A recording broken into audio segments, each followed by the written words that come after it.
Odisha cricket संघ आयोजन करिबो ओडिशा क्रिकेट लीग चलित जून 30 तारिख रु जुलाई 17 तारिख पर्यंत चलिबो टूर्नामेंट। कटक बारवाटी स्टाडियम रे खेला जिवो समस्त मैच T20 फॉर्मेट रे हेबो मुकाबला। एथिरे शामिल हेबे मोट 6 टी team. Odisha lions, Odisha tigers, Odisha jaguars, Odisha pumas, Odisha panthers और ओडिशा चितास एही मेगा प्रतियोगिता रे देखाइबे दम।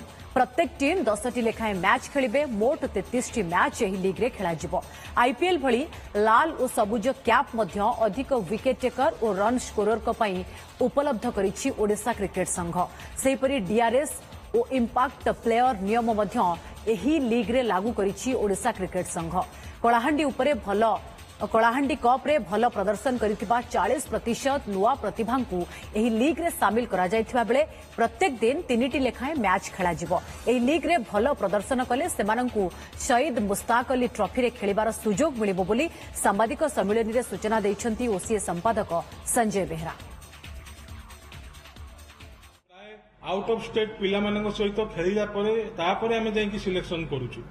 तो गोटे पिला अदर कंडीशन ने अदर स्टेट सहित खेलिला परे फ्रेंडली मैच तो गोटे पिलार टैलेंट ही जानी परिबा। तो एटा सहायक होची आम पिला मानकु जे को पिला डिजर्विंग जे आम स्टेट टू पार्टिसिपेट करिया पे। तो एटा गोटे प्लेटफॉर्म आमर जो अपकमिंग प्लेयर माने जो नुआ पिला मानकु गोटे चांस दवा पे एटा गोटे प्लेटफॉर्म।